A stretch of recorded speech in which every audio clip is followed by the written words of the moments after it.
Hello students, and welcome to this class where we are going to talk about partial differential equations.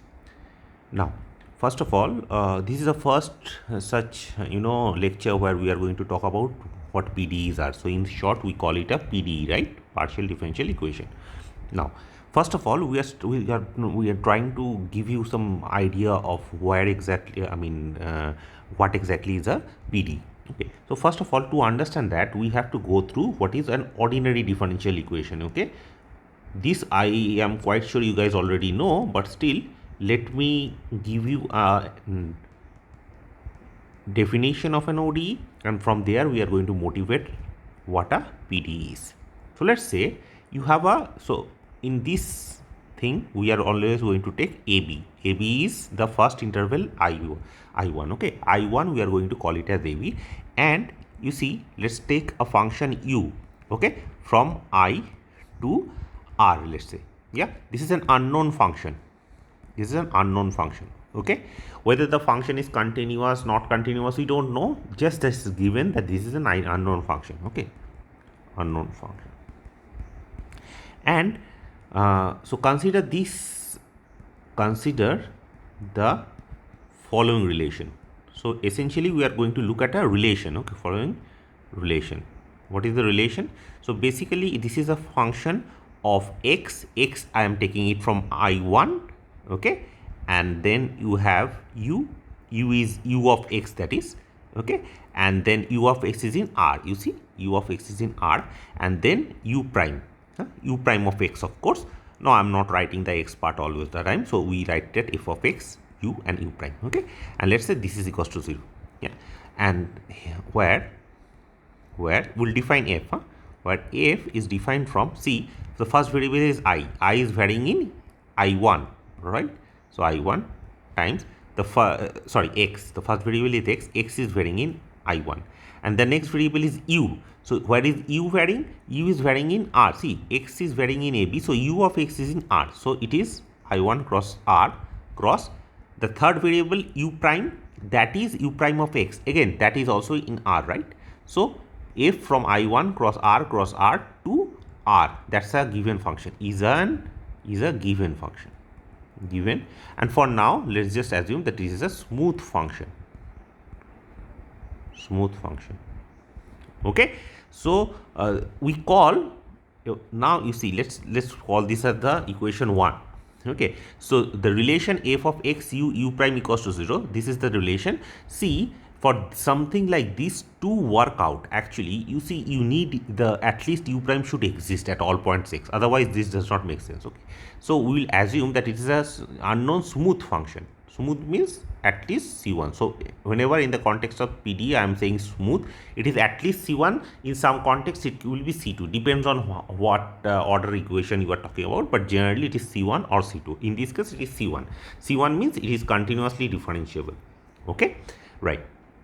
So this is a given function. Now 1 is called, so 1 at this level is just a relation. Yes. Okay, so we will call that relation an ODE if, so essentially f with respect to u prime. Okay, so u prime, if you want, without getting confused, let's just talk about, write it as z. Okay, fz of x, y and z, this thing should not be 0. So basically f depends on the third variable. See, if f is independent of the third variable, right? Third variable is what? U prime. So if f is independent of u prime, what happens is basically the relation does not contain any term of u prime, right? Yes, it does not contain any term of u prime.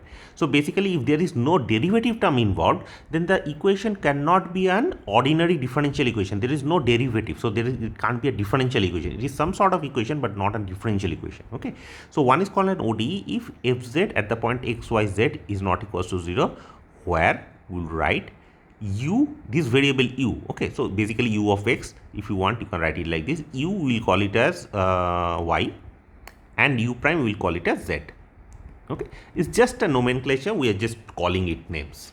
Okay, so essentially as I told you, this means that with respect to the third variable, see, with respect to first variable, second variable, it may be 0, but with respect to the third variable, it should not be 0. Okay, right. So as an example, let's just understand what this means. So basically you have a relation. First of all, you have a relation, right, which is given by f of x u prime equals to 0, and that relation we will call it an ODE. If with respect to the third variable, it has to be non-zero. In fact, we call it not just an ODE, we call it a first order ODE. First order ODE.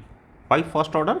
Because the highest order term which is involved in the equation is the u prime, you see, u prime. So basically it's first order. Now let's say you can also talk about something like this, f of x u prime u double prime equals to 0. You can also do that. Okay, and in that case we call it a second order equation. Okay, it's called a second order. Clear? Of course, for this equation to be called second order, what do you need? You need, let's say this variable is called w. If w with respect to x, y, z and w is non-zero, you understand, then we will call it a second order. So similarly, third order also you can define something like this. I hope this is clear. Yeah, okay, so this is called a first order ODE. Okay, let's take some examples and see what I mean by this. See, let's say if I define f of x, y, z to be just x. Okay, now if that is equals to 0, that does not give you an ODE, not an ODE. Okay, an ODE. X equals to 0, what does that give? Nothing, right? Okay, and similarly, even if it is xy, let's say, equals to 0. So basically, if you write it in terms of equation, it becomes x times u equals to 0. U is the equation, the unknown function, and x is just a variable. So x times u is not equals to 0. Again, not an ODE. It's a relation, of course, relation between x and the function u, but not an ODE. Okay, so so you understand that these are not ODEs, because you see, if you can look at it, see why it is not an ODE. Let's say x or x, I don't know, maybe let's put it at xy. If it is not an ODE, because if you are taking the derivative with respect to z, capital F, see, that is going to be 0. Okay, so this relation is not satisfied, hence not an ODE, not an ODE. Okay, so this is just a case. Now what about the something else? Let's say that when is it an ODE? Let's say if you have a relation like this, f of x, y, z is given by how do I put it? Maybe let's just put it like z plus I don't know, maybe y, x, y, let's say. Yeah. Now, is this an ODE? Let's just understand this. See, fz. Yeah, what is fz? This is going to be 1, which is non-zero. Yes. So that is definitely an ODE. So this is definitely an ODE. Okay. So how does this ODE looks like? It's an ODE, fine. But I mean, you definitely did not, I mean, saw an ODE looks like z plus xy, right? So what does it look like? This is, you see, this is in a short form, right? If you want to put it in terms of a function, this z is what? U prime. So u prime plus x times y is u. X remains x and y is u. This is equals to 0. Now you see, this is an ODE, right? So please understand, ODE which you have seen, that is with respect to an unknown function. Yes, this is a relation capital F. This will be given to you. Yeah, it's a given smooth function. Is it okay? So u prime plus x u equals to 0, that's an ODE, no issues here. Okay, and similarly you can also talk about second order ODE as an example. Let's say, let's take one example of a second order in this case. I hope, I mean, you are understanding, and in any case, if you want, you can pause the video and then look at an example yourself. Okay, so let's say f of x u prime u double prime equals to, I am defining a new equation. Yeah, and what is it? Let's say I will define it like u double prime plus 1.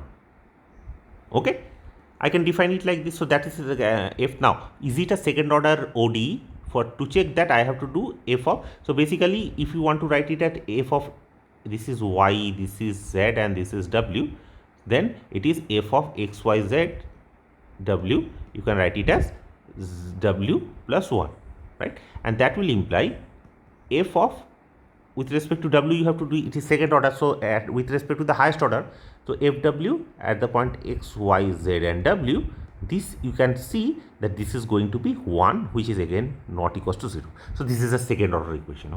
Okay, of course you can put a power also, let's say square also, no issues there. Then it will be w square and it will be 2 times w. Okay, again that is not 0. Yeah, not for all w basically. Yeah, so essentially this is again a ODE, and it's a second order ODE. Why we are calling second order? Because the highest order term which is involved here is 2, the derivative, the highest order derivative, that is 2. So it's a second order ODE. And similarly, you can define the higher order. Okay, so that's an ODE. See, why ODE? Because the derivative which is involved is ordinary, just one derivative. Okay, so now let's understand what's a PDE. Okay, so PDE. Now, see, PD is nothing but a generalization of ODE. So essentially, let's say I talk about this, a new rectangle I. This is what I am defining, a rectangle AB cross CD. It doesn't have to be rectangle. I am just defining it for a sake of understanding. Is it okay? It can be any domain, and I am doing it for n equals to 2, and let n equals to 2. Okay, why n equals to 2? Because if you understand n equals to 2, you can do it for n equals to 3 or higher dimensions also. Okay, so exactly the same thing, it does not really matter. So let me just stick with n equals to 2 here. Okay, so I is a rectangle. What is this rectangle? AB cross CD. So let's say this is A and this is B, and let's say this is C and this is D. Okay, so this particular rectangle we are talking about, we are interested in this rectangle in R2. Okay, so this is your I. Okay, and so our dimension is u, and you have a function u. Okay, this is your unknown function which is given by I, which is defined from I to R, is a smooth unknown function. Okay, smooth unknown function, why we are taking? Because we have to talk about derivatives of this function. Okay, function. Now you see, the thing is, the function is a two variable function, right? X and y, two variable function. So u is a two variable function. Now if you want to talk about the derivative of u, so basically what is the derivative of u? It is given by gradient of u at the point x comma y. Okay, and what is it? That is, as we already talked about, it is ux and uy. I hope you remember that. Okay, so you see all these things. So basically now when we call this thing as a PD, so consider this relation, similar sort of thing as ODE. Yeah? Consider the relation, and what is the relation here? Again, I am sticking with the first order. Okay, capital F of xy. So initially it was our just an x, you see, because there was one variable. Here there are two variables, x and y. Now what is the next thing? You have to talk about u of x and u prime of x. Okay, so what is u of x here? Nothing, u of xy. Okay, so I'm not writing u of xy, I'm just sticking with u. Okay, and then you have the derivative of u, which is gradient of u. So of course you can write it as gradient of u, that's not an issue, or you can break it up and you can write it as ux and uy. No issues. You can do it both ways. So let's say this is equals to 0. So let's call this as 2. Consider this relation 2. Where what is f? F is a given function. And where is it defined? First of all, let's understand x. First of all, the first variable x is in AB. So it is AB cross, the second variable is in y. So it is CD. Y is in CD, right? And then u. What is u of xy? See, this u is nothing but u of xy. So given an xy, we are looking at u of xy. I don't want to write it because it will become much bigger. So I'm just writing at u. So u is a function from I to R. Yeah? So u is taking a two variable thing and putting it in R. So u of xy is in R. So this is in R. And similarly ux and uy will also be in R. So this is f is this function to R is a given smooth function. So this function will be given to you, smooth function. Okay, smooth function. So let's just consider that this is a relation which is given to us. So in this up till this level, this is just a relation, nothing special. Okay, now you see, if okay, f with respect to, so let's just call it like this, ux, or f with respect to uy, okay, is non-zero, okay, then we call one as a first order PD. Is it okay?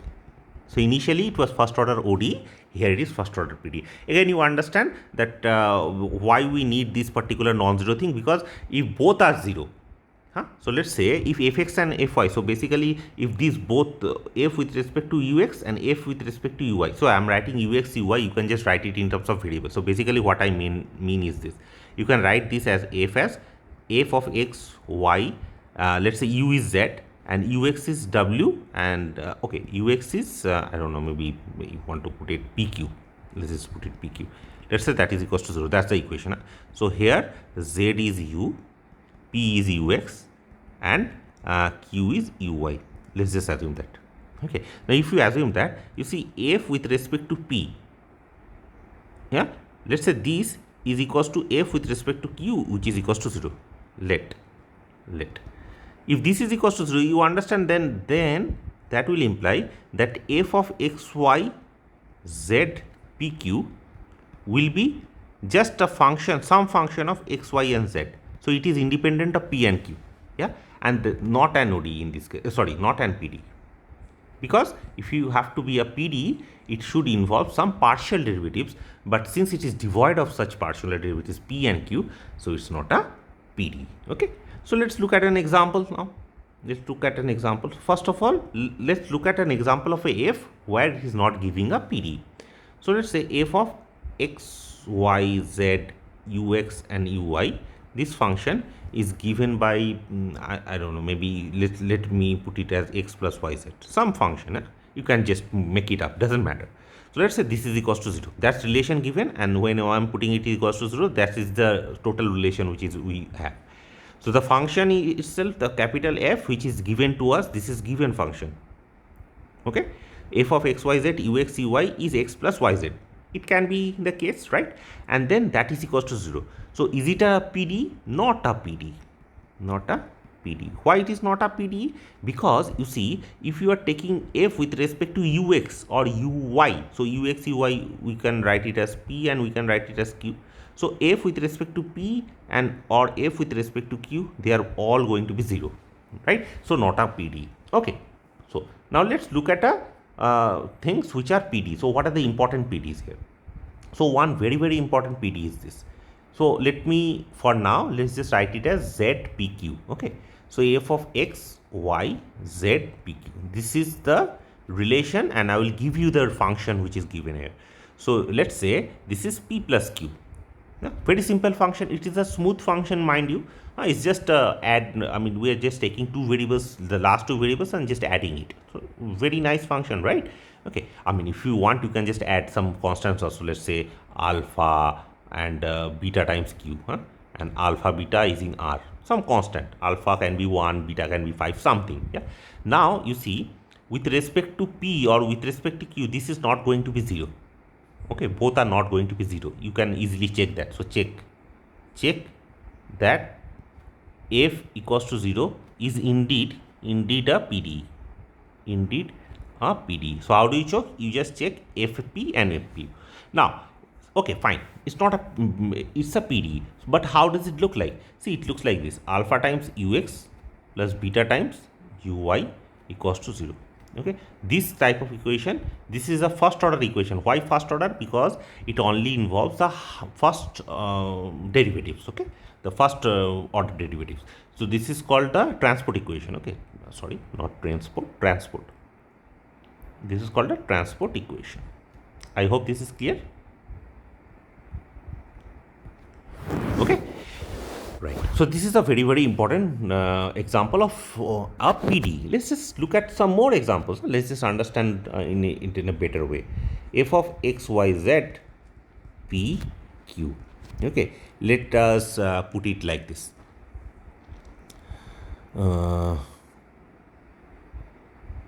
Z, p plus q. Let's just, okay. And this is the function given to us, yes, and let's say if this is equals to 0, you do realize f with respect to p and f with respect to q is not going to be 0.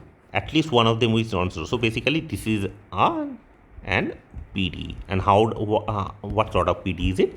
So basically the original form, this is the original form, right? The original form will look like this. This is z is what? U, right? P is ux, ux plus uy equals to 0. Okay, this is also a type of PD, which generally in some cases we call it a Burger's equation. Okay, so in some cases we call it a Burger's equation. So similarly, you can make up lot of different PDs, absolutely no issues here. Okay, so that's the first order PD. Now let's understand that can we define a second order PD? Yes, of course we can. Yes, so I am not going to define it formally, but you do realize that if you have to define something like this, what are the variables that is involved? Let's just understand this. See, u is from in a two variable function on R, to R, right?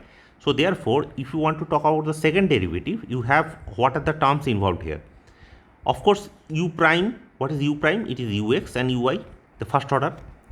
And then you have second order terms. What are the second order? So two variables are there. So all possible combinations uxx, uxy, and uyy. Of course, uyx is also there, but since we are taking u to be smooth, so let's take it to be smooth. Smooth means here it is at least C2. So if it is C2, then uxy and uyx, these two are basically same. Okay, so in this case it will be what sort of function? So we are looking at a function f, which is a function of two variable function of x, y, u, ux, uy, uxx, uyy, and then u of xy equals to 0. Okay, here we are assuming that u is at least twice continuously differentiable. So this is the equality of mixed derivative, which we also discussed in the first lecture, if you remember. Okay, and so this is basically is the given relation, and you do realize that for this to be a second order equation, so this is called a second order ODE. So let's just call it a 3. So 3 is a second order PD, if at least with respect to these three variables, at least one of them has to be non-zero. Is it okay? So I don't know how many, how am I supposed to put variables here? Let's just call it these variables alpha 1, alpha 2 and alpha 3. Yeah. So basically f with respect to alpha 1 or f with respect to alpha 2 or f with respect to alpha 3 has to be non-zero. Yes, very simple. I hope you understood. So as an example, let's just take very important examples.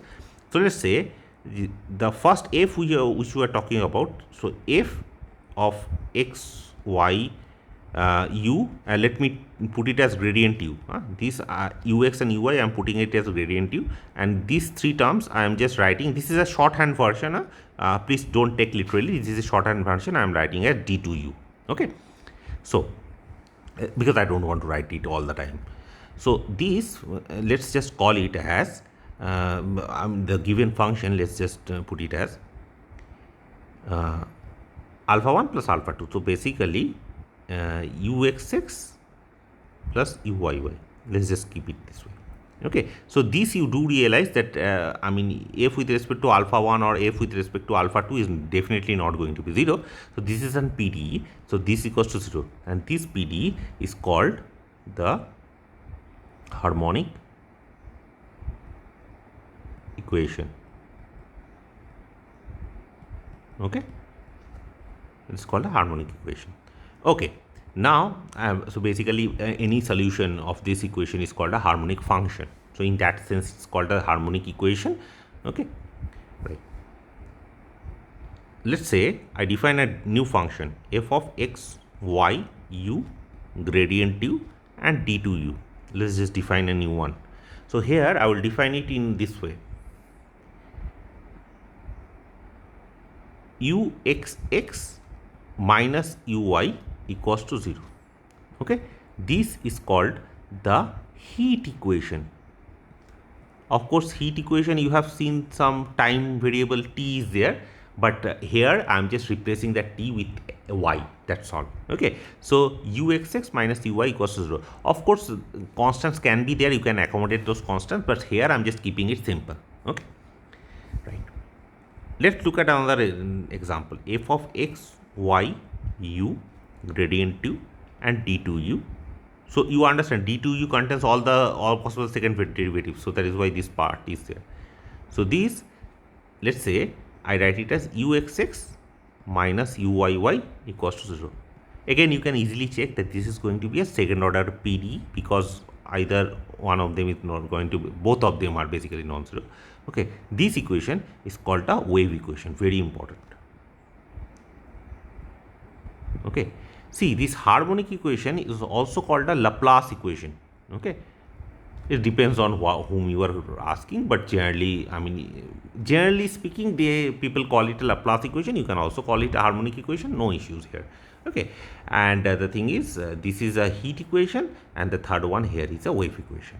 Okay, so you see, in this particular course, what we are going to do is essentially we are going to study this sort of equations. So basically, this equation, transport equation, Burger's equation, and then these three sort of equation, Laplace, wave, and heat. Is it okay? Those are the three equations which we are going to study, and I will show you why we are basically studying these three particular equations. Okay, right.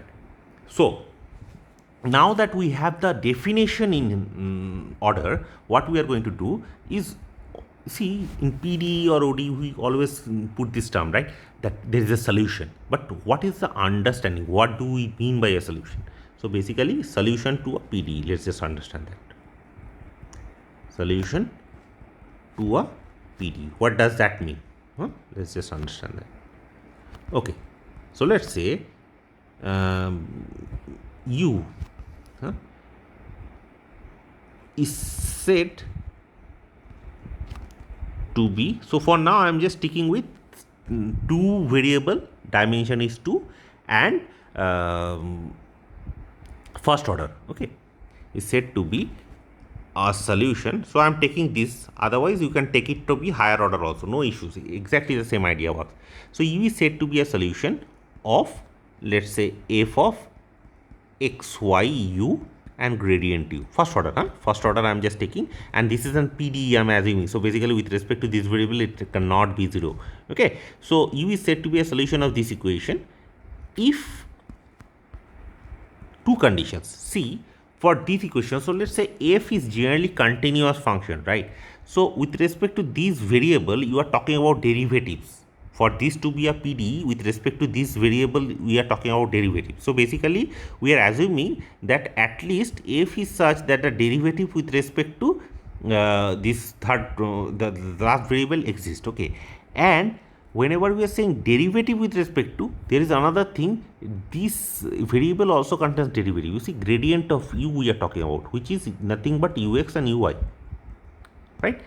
And you see, for ux and uy to exist, so basically, if this either one of them does not exist, this does not make any sense. You understand? So for making sense of this particular thing, we are assuming that both ux and uy exist. So if both ux and uy exist, and uy exists for all x, exist for all xy in I, and moreover, you see, just for, I mean, the sake of understanding, please understand this thing. Yeah, let me give you an idea. So let's say this equation we are talking about, ux plus u is equals to 0. Let's just stick with a very simple equation, ux plus u equals to 0. So you see, the thing is, for this, I mean, this is a relation, right? What is the relation? The relation is f of x, y, z equals to u plus ux. So that's the relation, and you do realize that's an ODE, a PD, sorry. So you see, what I'm trying to suggest here is this. I am saying that there is a solution of this equation. So basically, it means that there is a u which satisfies this particular relation. So if it has to satisfy the relation, ux has to exist. Yes, you see, and ux has to be equals to minus u. You see, because ux plus u equals to 0, so ux has to be equals to minus u. Yes, okay. So we are looking for a function u such that the derivative with respect to x exists, and that derivative will be equals to minus of the function. Is it okay? So here, at the very least, ux must exist. Okay, now is it enough? No, it's not enough. See, ux must exist and it should be equals to minus u. So essentially, we are basically talking about, let's say, without, I mean, not going much into details, let us just stick with this, that more or less You see, of course, there are functions which are not continuous for which ux exists. That's not an issue. But the thing is, we are assuming, I mean, for reality purposes, for the purposes of working properly, we are assuming that u is a continuous function. So basically, minus u will also be a continuous function, and in that case, ux will also be a continuous function. Yes. So basically, ux exists and is continuous, Okay, and similarly, so this is an example, but generally speaking, in many problems we will have both ux and ui has to exist. Okay, so they both will exist and they will have to be continuous. So basically both exist, and for just for safety purposes, it doesn't have to be continuous all the time, but for now, just for this is our notation, we are assuming that this is going to be both exist and they are continuous. I hope this is clear. See, continuity is not a requirement. It may not be required. But the thing is, we are assuming it just for safety purposes. We are saying that we need some function which has at least some regularity. So, such a function we call it a C1 function, as you already know. This is called a C1 function. What are C1 functions? So, basically, both derivatives exist and they have to be continuous. Okay. And B, what do you need? We need u to satisfy the equation for all xy. So basically, u should satisfy u. So this is this relation is true. F of x y, u of x y, gradient u of x comma y. This has to be 0 for all xy in I. Yeah. So if it satisfies something like this, then it has to, the relation has to hold for all xy. You can't say that there are like some xi's for which it is holding, some xy it is does not hold. Okay, so we are looking for a smooth function such that for all xy this relation holds, and then we call such a function as a solution. Please remember this. This is something in general PDE framework we call it a classical solution. There are a lot of different ideas of solution, many different things. Weak solution, strong solution. So we are not going to talk about this. This is a solution for us. We call it a classical solution or just a solution. Okay, this is also called a classical solution. Classical solution. Okay, now so that is what we understand by a solution. So let's just take up an example and see what it means. So essentially, let's take a very simple PDE, right? So let's say u x evaluated at the point x comma y. Let's say that is equals to 0. Is it okay? Now, if that is the case, see what it is saying is this: u with respect to x is 0. It means that u will not contain any term containing x. You understand? U should not contain a term which has x. Otherwise, ux can't be 0, right? Okay. So basically, it means that u of xy should only be a function of y, phi of y, for phi in C1. C1 why we are taking? Because we are assuming that it is at least smooth. Okay, smooth means continuously differentiable, as we have already taken. So basically, u of xy equals to phi of y for phi in C1. We may not take C1. You understand that, right? It may not happen that phi is C1. Please understand that. So basically, this is a important question for you. Construct phi which is not C1 but satisfies the equation. It does happen, satisfies the equation. Okay, so you can construct that such a thing, but the thing is, please remember this, that we will not consider as our solution, because for that to be a solution we need continuity of both the variables with respect to both variables. Okay, so u of xy has to be phi of y plus some constant k, and k is in R. Okay, why this is true? Because you see, if you are taking u of x, so if u is this, what is u of x? It is phi with respect to x, which is going to be 0 because phi is just a function of y, and then there is a constant is also going to be 0, so that is equals to 0. So you see this equation is satisfied. Okay, so ux equals to 0 is satisfied. I hope this is clear. Okay, so what is the solution of this equation? The solution of this PD is phi of y plus some k. Okay, So that's some general solution. Okay, right. So why are we saying solution? See, for any xy, this particular thing phi of y plus k, for any xy,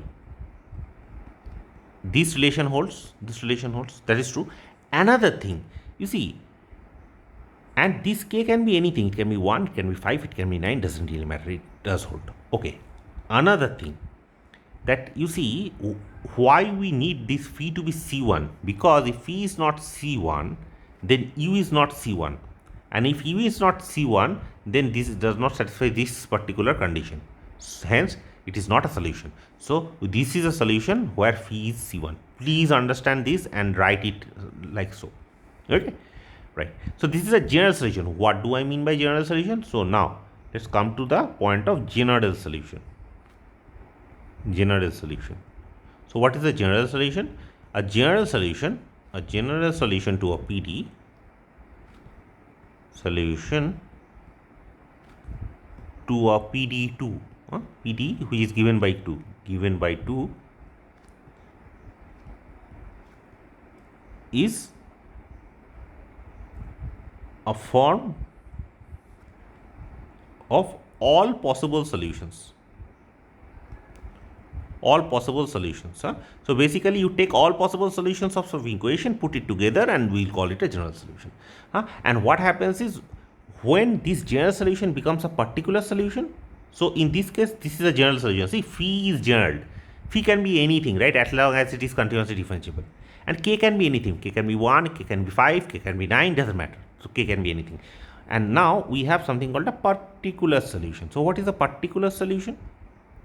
So this is, as the name suggests, is very particular. So basically this is a general solution plus a data which is given at some line or some region. You understand? Okay. So basically, let's say the particular solution is a general solution. We can call it as this, a general solution with some data. General solution with sufficient data. Okay, let's just put it this way, sufficient data. Okay, now so you understand what I'm trying to say, right? So basically think of your ODE. If you understand, then exactly the same thing here. So basically in this case, you see, in some domain, let's say in this domain, ux is 0. Yeah, so essentially there are many different functions for which that happens, because any function of the form phi y plus k will satisfy that.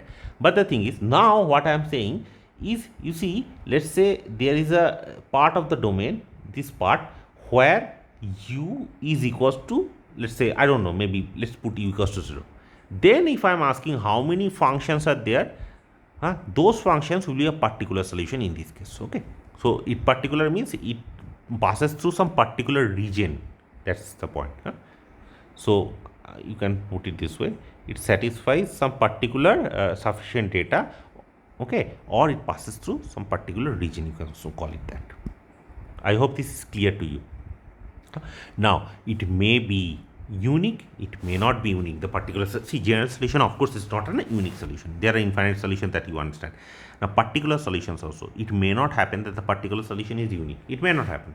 Okay, it may be there are like millions, billions of solutions. We don't know that. Okay, so anything can happen. But the thing is, particular solution is some solution. We are looking for some solutions which satisfies a particular set of initial data. Okay, so as the solutions which satisfies a particular set of initial data. I hope this is clear. Okay, so whatever initial data is given here, I am just giving you an example. Okay, so that's the idea of general solution and a particular solution. Okay, now let us understand some more. So now there is a very important concept of well-posedness of a PD. Okay, so essentially the same is a sort of thing in a ODE also it is there, well-posedness of a PD. What does that mean? So let's say the PD2, if you remember, f of xy this PD, yeah? Where is it? I just wrote, yeah, this one, huh? If you want, you can, no, this is 3, this is 2, huh? The first order. You can talk about 3 also, it's not a problem. So any PD, basically here it is first order, in other cases it is second order also, it's not a problem. Okay, in this case it is second order. Okay, right. So okay, so 2, the PD2 is called well post. Well post if A, the first thing is there exists, I will put it this way, there exists a solution. Okay, solution in which sense? Solution, this sense. You see, this sort of function has to exist, at least one. Okay, so the first condition, now all the condition has to be satisfied for the equation to be well posed. Okay, this is the first condition, there exists a solution, at least one solution. A solution, let me put it this way, there exists at least one solution, at least, very important, one solution. Okay, and the second condition is there, if there exists a solution, so the solution has to be unique. So we can put it this way, the solution has to be unique, Okay, so for example, let's say this equation, yeah, there is at least one solution. Yes, it is there. Is it unique? Of course not. So this equation from the very beginning is not well posed equation, we call it a ill posed equation. Okay, so first of all it has to have a solution, and then the solution which you got, we don't care at this moment how you got it, but if you have got some solution, that has to be unique. And then the third part is, for small change of initial data, for a small change of initial data, so it can be boundary data also. I mean, the initial data, I mean that whatever data is given, huh? So maybe I can put it this way, for small change of data, the solution changes proportionally. So what do I mean by this? See, the thing is, what exactly means, you have to put some mathematical context here. So basically think of it like this. See, first of all, let's say, what does a PDE do? Let's just understand that. A PDE, essentially, you are doing some, modeling or something. You are trying to model a situation, and when you do the mathematics, what happens is it actually gives you some equation which basically turns out to be a PDE. Okay, now let's say that first of all you need to know that. So think of it like this. Let's say there is a room, right? There's a room. This is the room, huh? Or maybe I can build a new better room. Maybe I can do it like this. So let's say there's a room like this, square room. Okay, and there is an AC, and let's say all the doors and windows, everything is closed. So this is an AC, and this room, initially there is some temperature, and then the AC is blowing some cold air in this room, and then we want to see what is the heat distribution in this room. Let's say after an hour, after 2 hours, we want to see, let's say, this point. So initially the whole temperature of the whole room, basically you can think of it as homogeneous. The initial temperature at T equals to, let's say T equals to 0, when the AC started, the initial temperature at this point, the point is given by, let's say, X and Y. The temperature is given by, let's say, U of X, Y, and 0 is time equals T equals to 0. Let's say this is given to be, I don't know, maybe 30 degrees or 35 degrees, let's say. Okay, now the thing is this, let's say that at T equals to 1, means after 1 hour, I want to see what is the temperature. So basically we want to see what is F of U of XY1. So the thing is this, you see, U is something like this. It actually measures the temperature at a point and a given time. You understand? Same point only here, in this case it is the same point, but the time is changing. The point can also change. So basically you model something like this. Okay, now think of it like this. Let's say, if you want to talk about this diffusion kind of thing, heat diffusion, you have to talk about heat equations. We will talk about it later. Don't worry about it right now. What we want to do is this. Let's say that there is some equation which actually governs this whole phenomena, how heat is diffusing. Okay, the point is this. If you solve that equation, you want to find U, right? because once you find a u, you just put x, y and t, and you can get this value. You can get what the temperature is at that time and at that point. You understand? Okay, so we want a u. Now the thing is, so first of all, we want at least one u, because otherwise you can't, if you can't find a u, there is no point doing anything of this, right? So at least one u. Now the thing is, the solution has to be unique. So see, the temperature distribution has to be unique. You can't say that at one point, let's say this point, if you are measuring temperature, if there are two different u's, then there are two different temperatures at the same time at the same place. Okay? That same time t and at the same xy, you cannot have two different temperatures, right? So you do realize that the uniqueness is very, very important. Yes? Okay. Otherwise it will get confused. Okay. And also think about it this way. See, if the initial data, so at t equals to 0, see, at t equals to 0, u of x, y 0. So think about it. At when you are starting the AC, so let's say this is 35 degrees. Okay. Now let's say at t equals to just 1 second. So 1 by 360. 3600.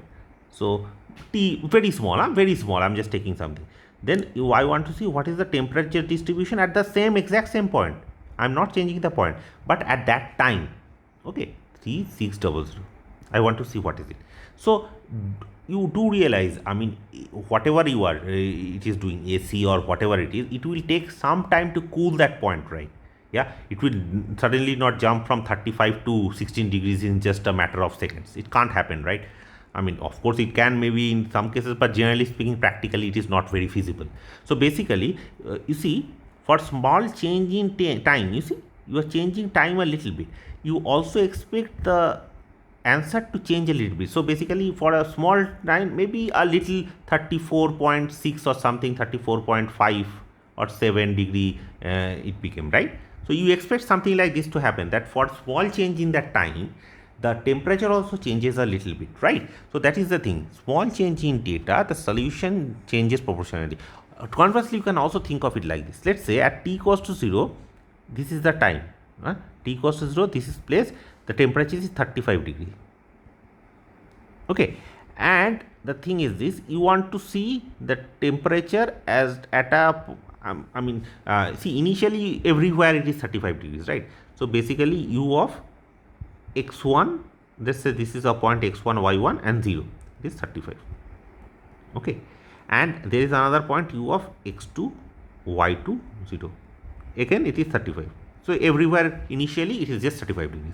Now the thing is this, after some time, see, u of x1, y1, and let's say time is maybe 1 second, 1 second. So let's say this is 34.7.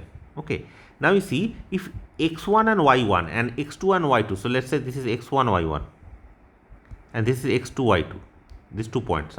See, if these 2 points are very close to each other, you will expect that the temperature difference after some time will also be, so basically u of x2, y2 after 1 second.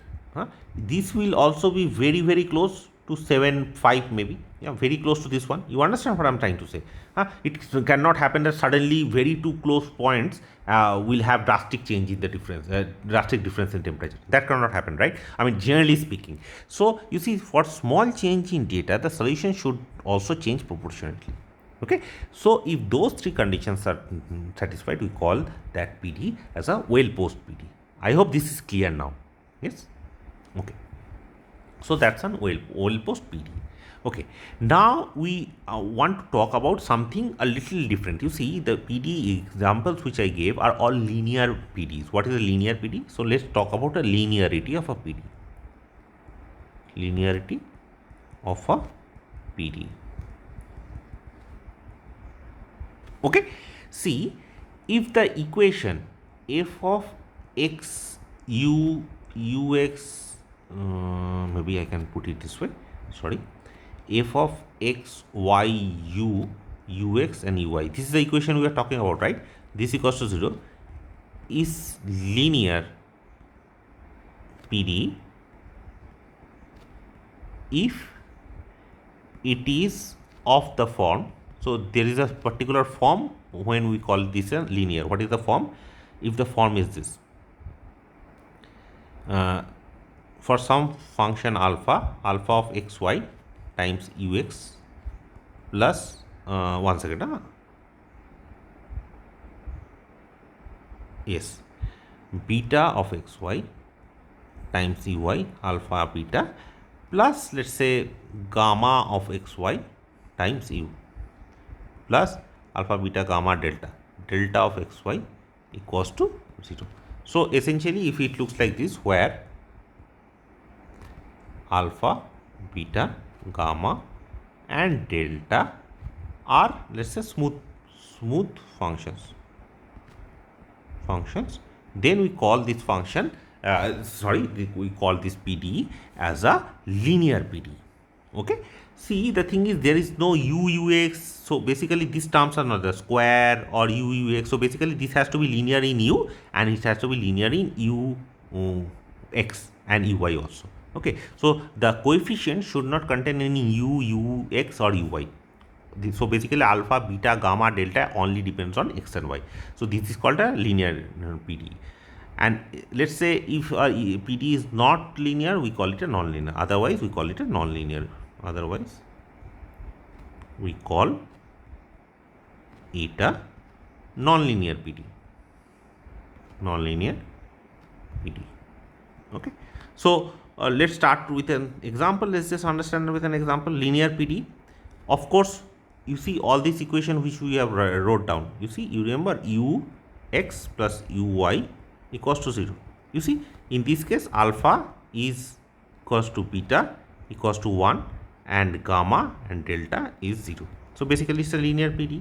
Okay, what about this equation? ux plus uy equals to 0. We talked about this equation, right? If you remember, see, ux plus uy equals to 0. This is so this equation, you see, alpha of xy, can it be u? No. So this is not a linear equation. So what do we call this sort of equation? For now, see, there is another name of this equation. Okay, it's called a quasi-linear equation, but don't worry about it right now. Basically it's a non-linear equation, not a linear equation. We will call it a non-linear equation for this course. Okay, another very famous example of a non-linear equation, we can talk about the Jacobians and all, but for now let's just do it like this. See, let's say ux square plus uy square equals to 0. Okay, so you do realize, see, this is not in form, see, this is not in this form, so basically this is a non-linear equation. This is actually a truly non-linear equation, but for now we just call it a non-linear PD. Is it okay? So this is an example of a linear PD or non-linear PD. Of course, if you are putting a 5 here, still it is non-linear. Okay, let's say put a 9 here, it's still non-linear, doesn't matter. Okay, so all of these are still it is linear. Yeah, so this is a linear PD, but these two examples are non-linear PD. Okay, now one question before I end this video. The question is, give 3 linear PD, okay, A, and 3 non-linear PD. Okay, and what sort of linear and non-linear PD? Both this question has to be second order. Okay, do it for a second order linear and non-linear PD. Okay, hint, we have already talked about some linear PD second order. Yes, these are all linear PDs second order. Okay, so this is a hint, but you have to figure it out yourself. First of all, figure out how does a second order linear PD looks like in this form. This is a general form. Yeah, so first of all, figure out what is the general form of a second order linear PD. Give 3 examples and then construct 3 more examples of a non-linear PD. That's the question. Okay, so with this I am going to end this video. Thank you so much.